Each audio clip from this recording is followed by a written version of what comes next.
Hello, my name is Miko. Welcome to my YouTube channel. Today we're going to be talking about 5 steps I took to save my first $10,000 in college. Look, I know what you're thinking. Saving $10,000 while in college seems really difficult while balancing classes, social life, and extracurriculars such as taking care of your health, helping your family, and so on. But with the right plan, it's possible for everyone to do so. First and most importantly, establishing a functioning budget is crucial to saving your first $10,000 in college. Without an effective budget, you won't know where your money's going, what you're overspending on, and what you're underspending on.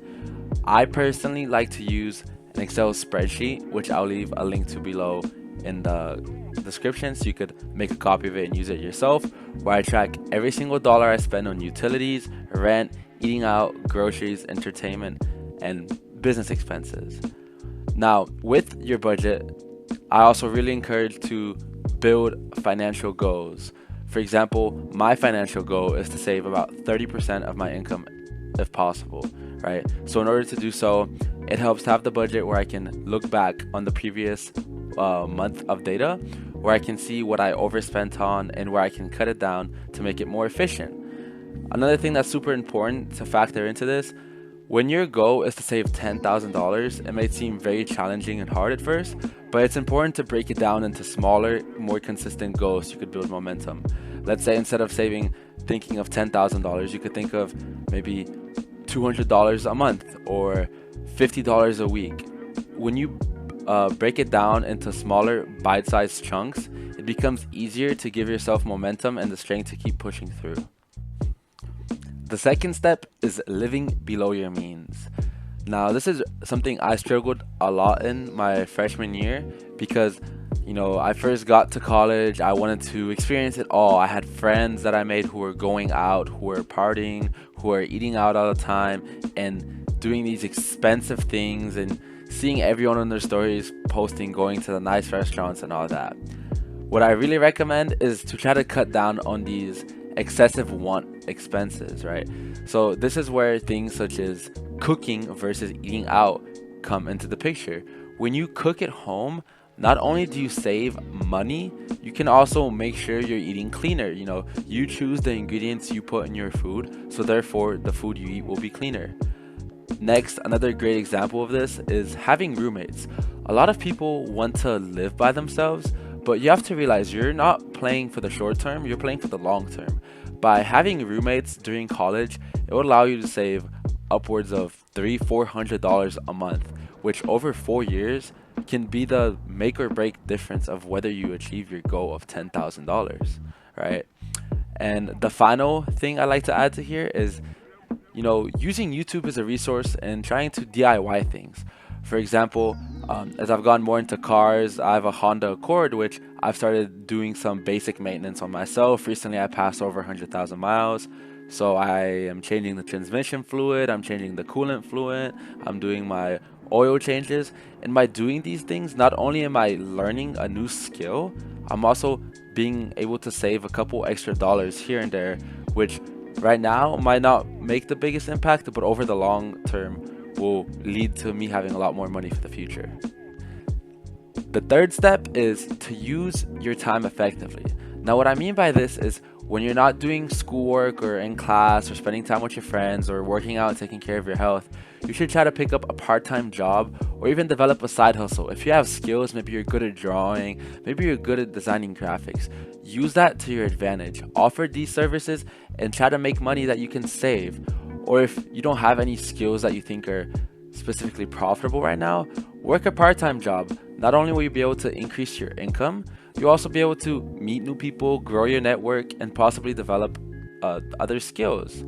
Me personally, right now, I currently work as a soccer coach at a private school, and I love the job because it allows me to not only one, make a little bit of extra income, two, I get to build important connections, and three, I find it very fulfilling to give back and teach the younger generation about sports and teamwork.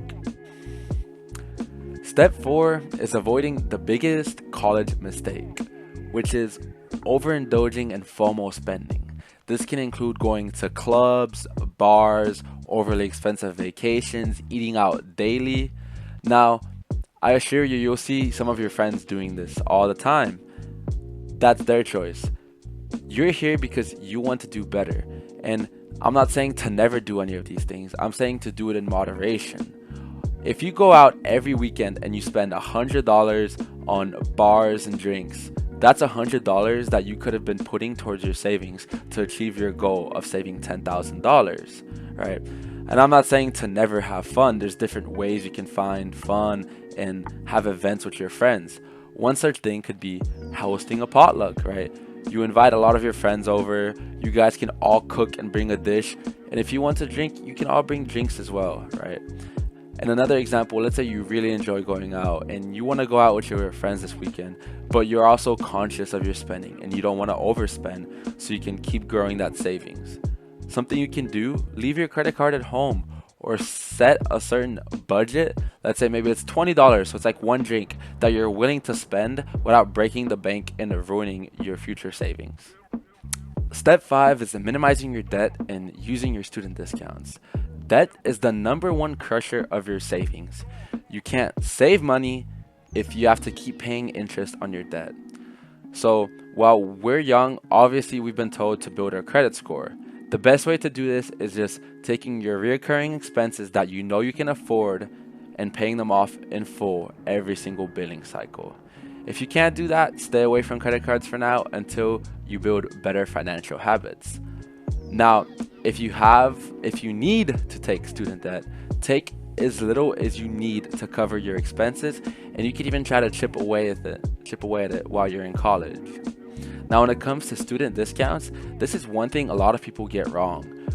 While you're usually doing your normal purchases, let's say around holidays or even if it's software, you should try to look for special student discounts. Even if you just ask right before you're checking out at for example, let's say you're a Foot Locker, you can just ask them, do you guys offer student discounts? The amount of times I've been rejected for asking this is plentiful, but I've also had really pleasant surprises when I'm going out with my family and I ask them if they offer a student discount, and we've been able to save upwards of 15-20% off what we're buying. A good example of this is Spotify Premium. Whenever I wasn't a student, it was $10 a month, but being a student, I was able to verify my email and pay simply $6 a month, which is 40% less than what I was paying before. Saving your first $10,000 as a college student, at the end of the day, is all about discipline, sacrificing, and making smart choices. As we discussed, the 5 important steps you need to start implementing is making a budget and setting financial goals, living below your means, starting a side hustle or working a part-time job, avoiding FOMO spending, and minimizing debt and leveraging your student discounts. Every small step that you take today will bring you closer to that $10,000 milestone. And it will also set you up with the foundation of knowledge you need for a lifetime of financial success.